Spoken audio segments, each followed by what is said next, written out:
E agora, trazendo a instrução e a inspiração através do estudo da Bíblia, o evangelista Jimmy Swaggart.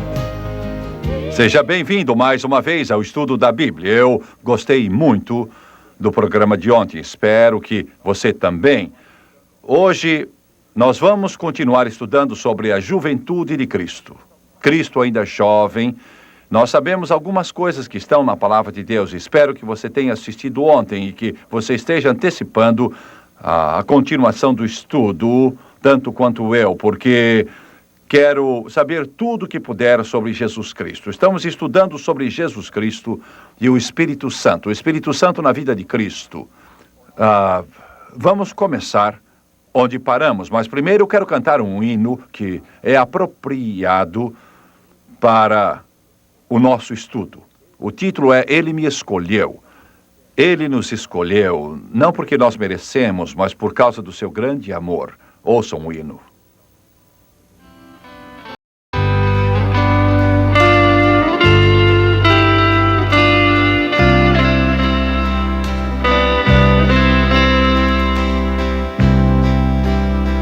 There were so many others that he might have chosen to follow him.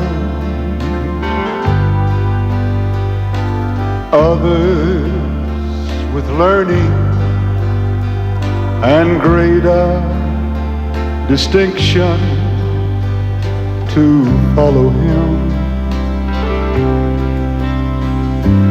Men with authority and forceful ability, who know how to speak and be heard.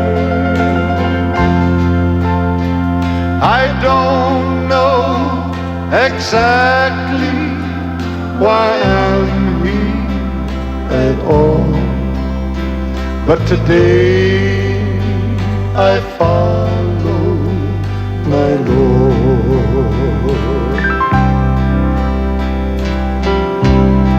It was business as usual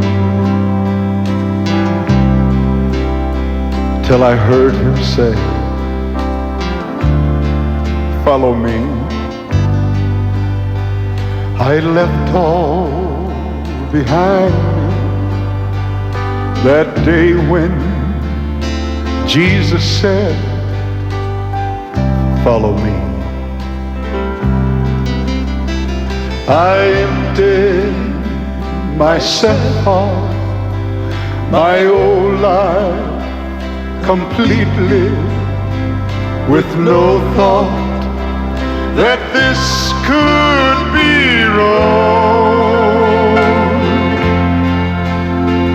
As long as I follow the steps of the Master, I know and where I belong. For he chose me. He chose me.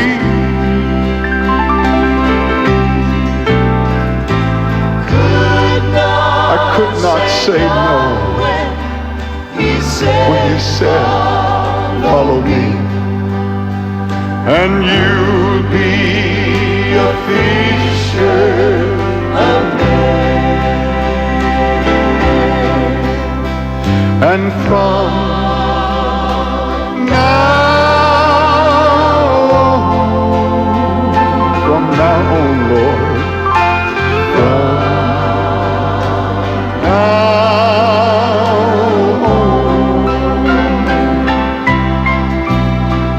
I will not look back on these things left behind. He chose me to follow him. I will not look back on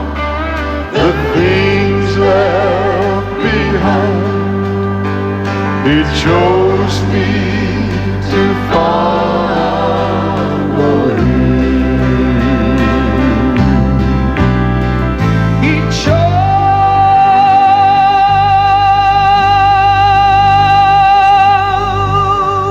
me.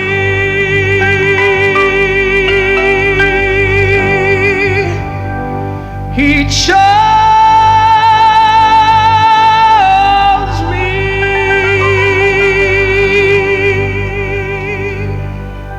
He chose me to follow.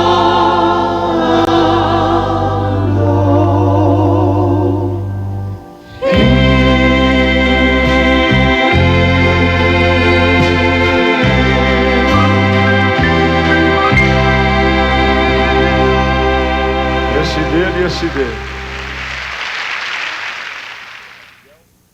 Tudo o que posso dizer é 1.000.000 de vezes obrigado, Deus, muito obrigado, Deus. Um dia eu estarei diante dele, ficarei na sua frente, irei agradecê-lo porque ele me escolheu. Eu gosto desse hino, creio que foi uma benção. Como era Jesus quando estava crescendo?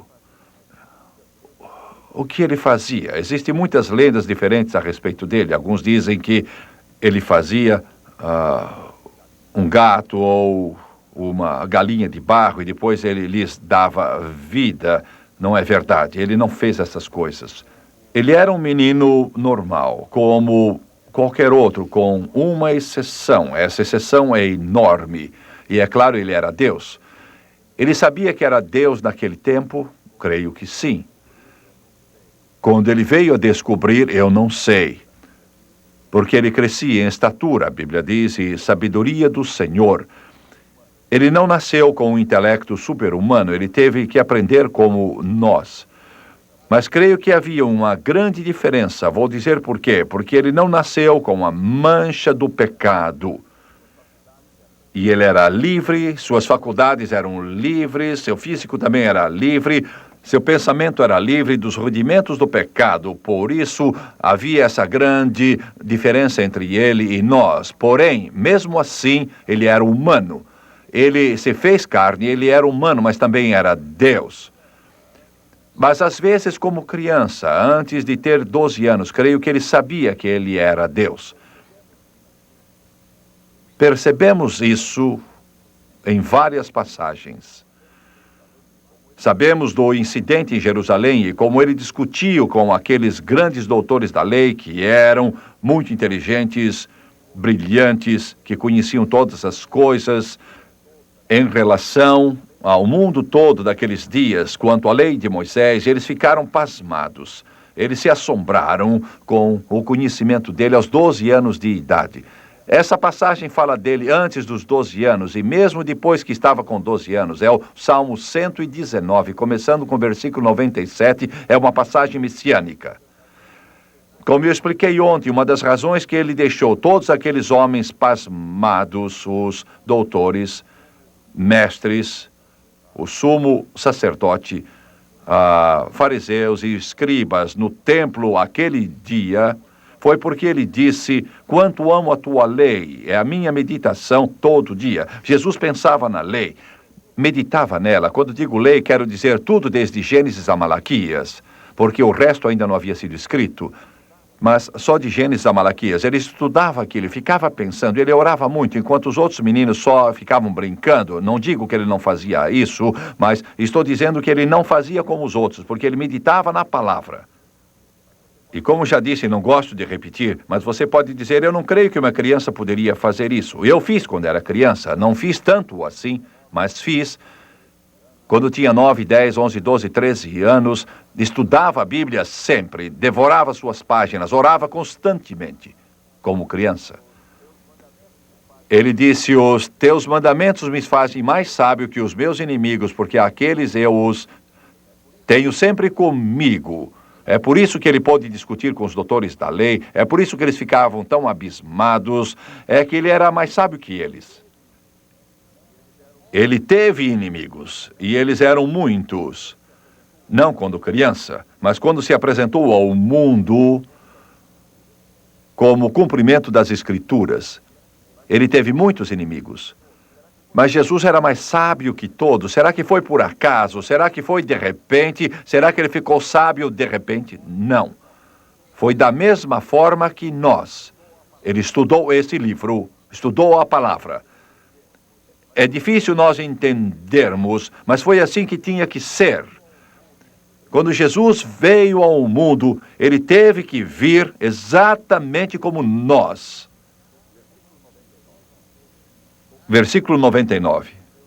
Compreendo mais do que todos os meus mestres, porque medito nos teus mandamentos. Você diz, ele tinha mestres? Tinha sim, tinha mestres como nós temos hoje. Quando era criança, sem dúvida, Maria e José começaram a levá-lo à sinagoga em Nazaré. Mostrei algumas tomadas ontem do lugar onde antigamente deveria ser a sinagoga, o alicerce do lugar onde acham que deveria ser a sinagoga nos dias em que Jesus estava aqui. Foi destruída e essa que é possível ver são ruínas e o que sobrou, pois um terremoto a destruiu. Não sei quando, 1500 anos atrás, alguma coisa assim, mas ele ia à sinagoga em Cafarnaum e também ia à sinagoga em Nazaré, mas eu sei que ele ia sempre lá, sem dúvida.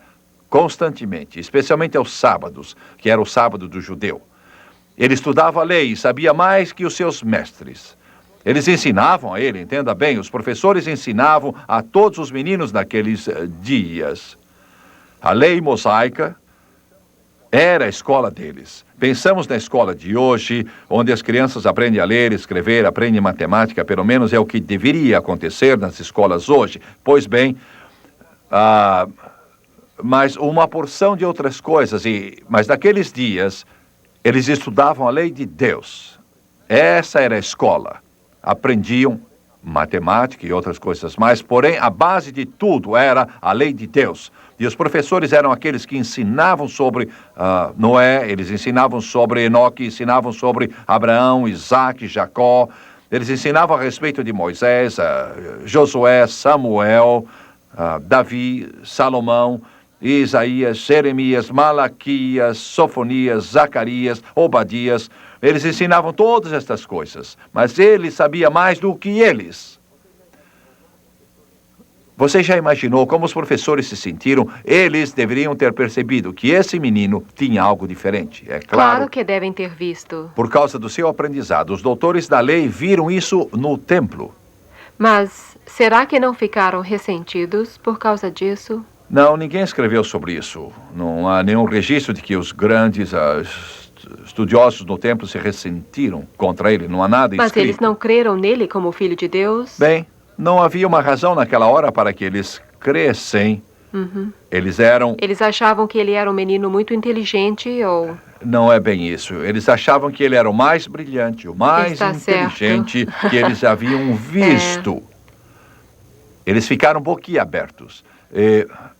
A razão é que ele tinha mais conhecimento que os mestres, e isso tudo fluía dele. Quero explicar algo a você, quero que você entenda o seguinte. Nós pensamos em Jesus assim, ele era Deus, então ele era Deus. Portanto, ele conhecia todas estas coisas.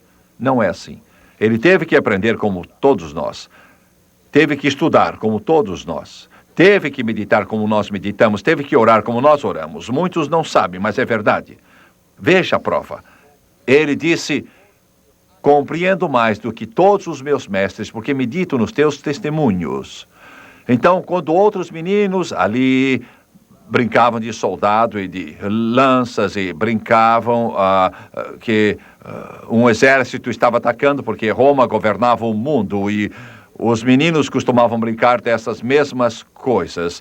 Então, as outras crianças costumavam subir nos montes e fazer essas coisas. Não estou dizendo que Jesus não fazia isso, mas ele passava boa parte do tempo meditando na lei, de Gênesis a Malaquias, pensando nela, absorvendo, pensando nela, não só pensando, mas meditando nela, e Deus a derramava na sua mente e em seu coração.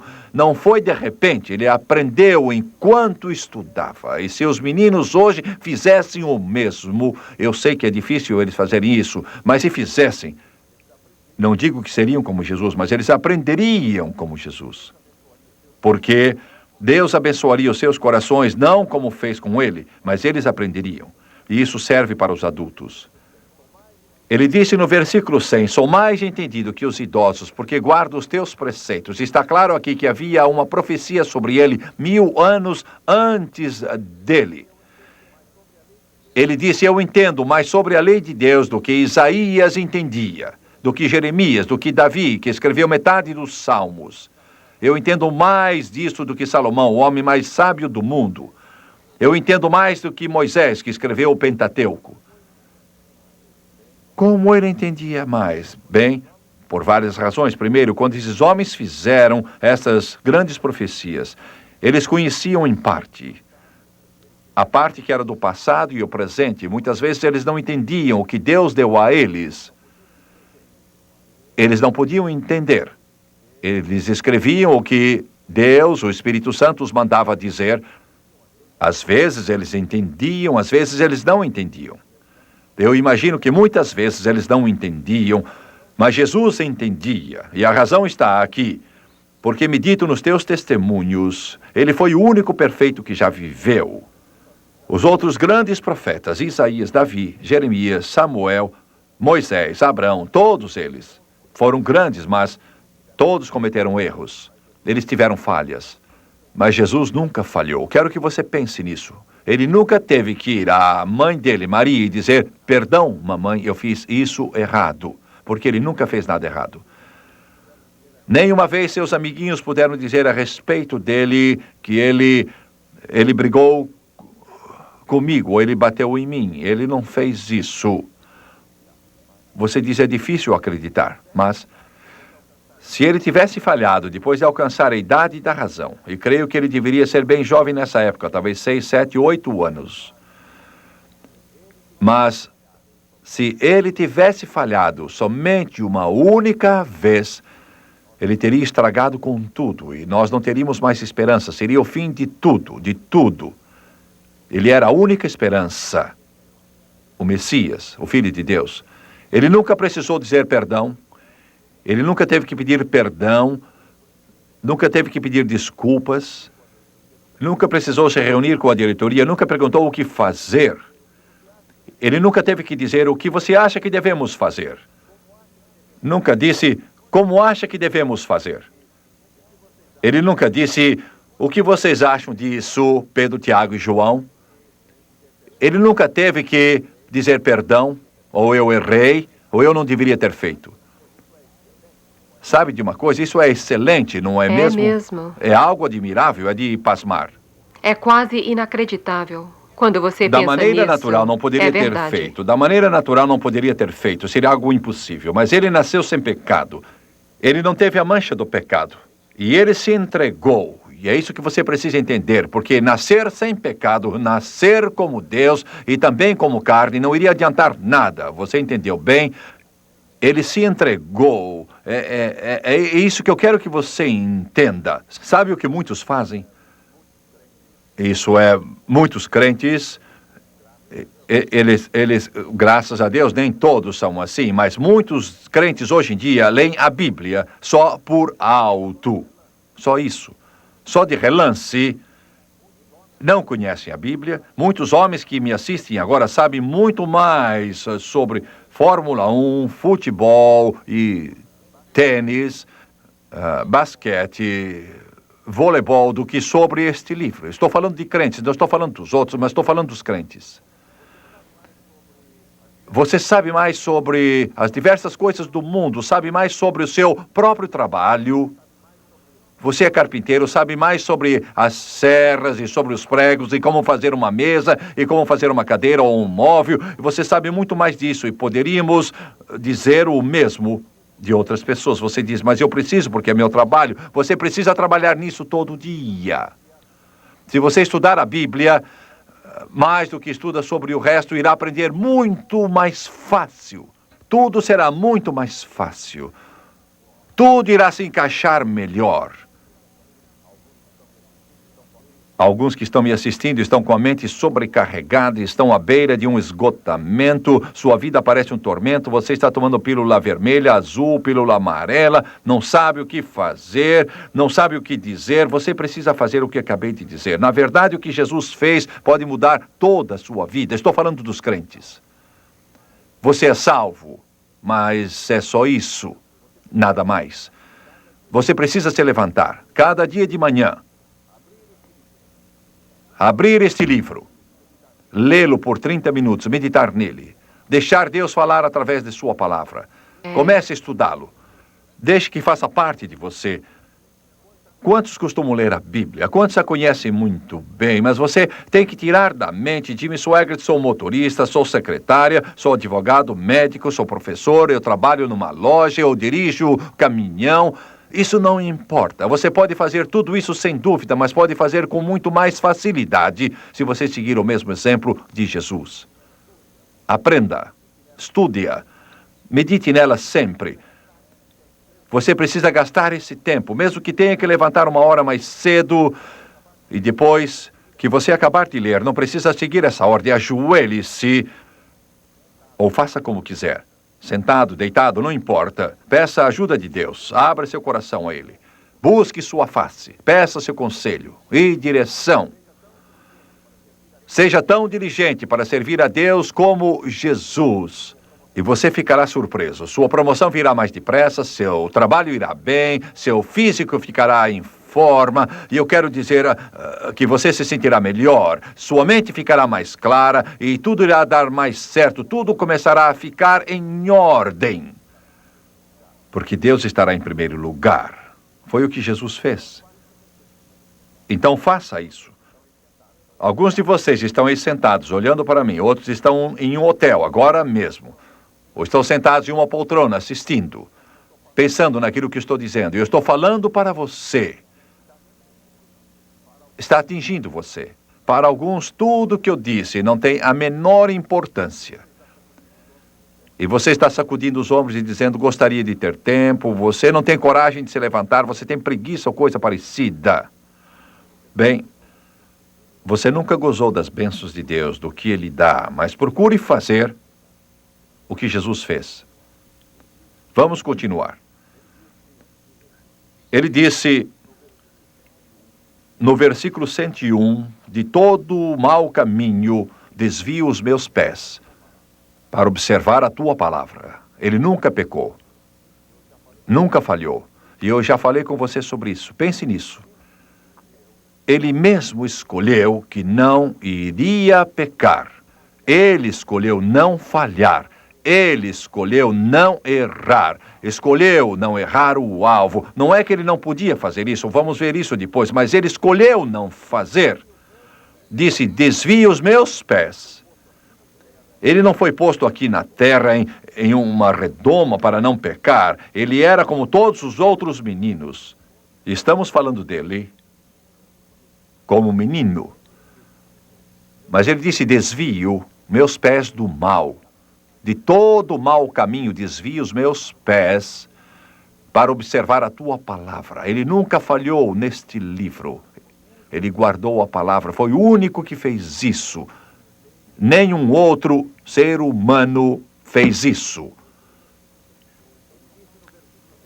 Ele disse no versículo 102, não me aparto dos teus juízos, pois tu me ensinas.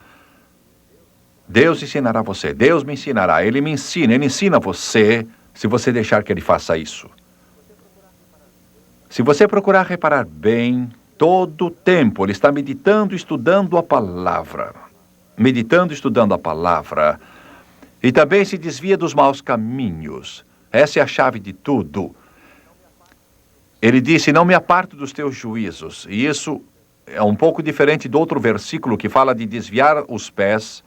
Mas ele disse, não me aparto, versículo 103, quão doces são as tuas palavras ao meu paladar. Ele a amava. Mais que o mel à minha boca. O último versículo sobre o Messias, especialmente como criança, versículo 104, por meio dos teus preceitos consigo entendimento. Por isso detesto todo o caminho de falsidade. Você quer saber o segredo de Jesus Cristo? Eu acabei de ler para você, Salmo 119, versículos 97 até o versículo 104. Este era o segredo de Jesus Cristo. Esse era o segredo de uma vida tão pura. Você e eu De maneira alguma poderíamos chegar a alcançar isso, mas podemos procurar seguir todos os seus preceitos.